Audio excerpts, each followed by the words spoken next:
Et à un moment donné, j'ai travaillé au gouvernement fédéral. J'étais en charge d'un institut virtuel de neurosciences, santé mentale, toxicomanie, à la création des instituts de recherche en santé du Canada en 2000. Et j'ai fait ça pendant 7-8 ans. Je suis revenu à McGill.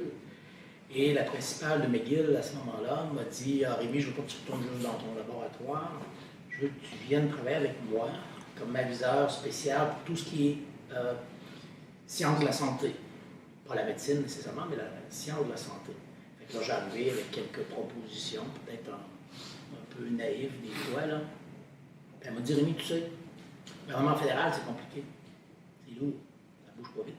Mais l'Université McGill a été établie, créée avant la création du Canada.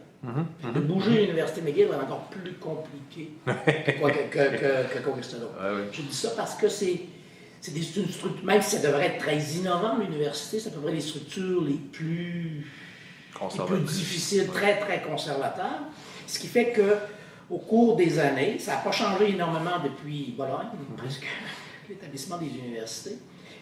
Et c'est très difficile de faire changer. Ce qui a changé peut-être au cours des 50 dernières années, c'est peut-être la partie recherche a pris plus d'ampleur, et la partie recherche avec publication a pris plus d'ampleur, ce qui fait que la partie peut-être interaction avec la communauté, dans certains cas, a été un peu mise de côté et pas valorisée par la structure académique.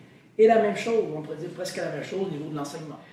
Les chercheurs, en général, la perception du public, c'est très, très positif.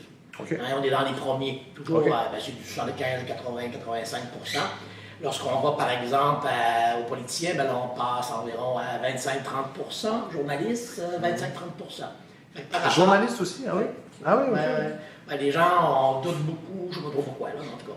Et très souvent, c'est la même chose aux États-Unis, c'est pas très différent de ce côté-là. Globalement, les chercheurs, il y a une très belle crédibilité. C'est sûr que si on est 85, on passe à 60, on a perdu quand même pas mal. Il faut commencer peut-être à réfléchir pourquoi. C'est peut-être là-dedans qu'on est présentement. Il y a peut-être plus de remise en question, mais ça reste très haut comme pourcentage de confiance, entre guillemets, de la population. Comme chercheur, j'ai eu une belle carrière. On se plaint beaucoup, les chercheurs. C'est difficile, c'est vrai que c'est difficile, mais en même temps, on fait ce qu'on veut, on a pas mal de liberté.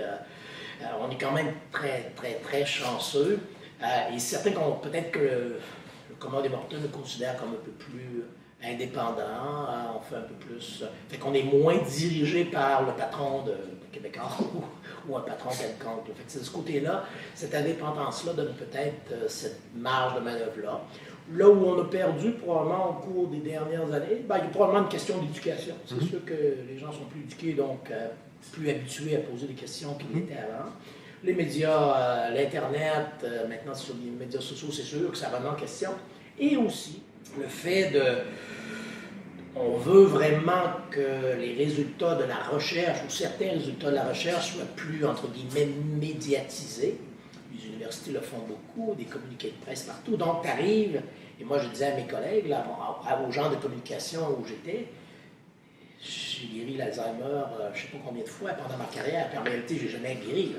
Et c'est là je pense qu'on a perdu de la crédibilité aussi, parce qu'on a, pour différentes raisons, trop essayé de vendre notre salade. Fait que ce soit du cancer, de l'Alzheimer, ou à peu près n'importe quoi, là, tu as toujours l'impression, puis encore cette semaine, il y en avait des choses comme ça. Ça c'est bon, hein, aujourd'hui, cette semaine, c'était la dysfonction érectile et puis les bleuets. C'est pas parce que je vais prendre 2 caisses de bleuets le matin que ça va tomber. Fait que ça aussi, là. Et là, on va voir, ça fait partie de notre travail, je pense, au fond de recherche.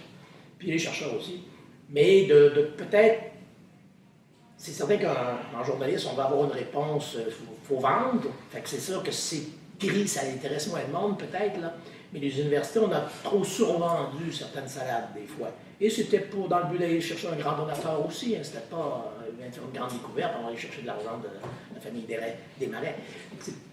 Et je pense qu'à moyen terme, on se tire dans le pied si on fait ça. Il faudrait mieux donner leur juste et de vraiment dire ce qu'on a fait. Là, on a trouvé telle chose. Ça va peut-être être très important dans quelques années, mais on n'a pas guéri la maladie demain matin. Parce qu'on leur donne des faux espoirs aussi. Parce que des fois, le grand public va dire là, ils ont trouvé une nouvelle façon de traiter le cancer du sein. Puis, ma femme a le cancer du sein, on veut le traitement demain, puis ça va prendre 10 ans avant qu'elle arrive, ce traitement.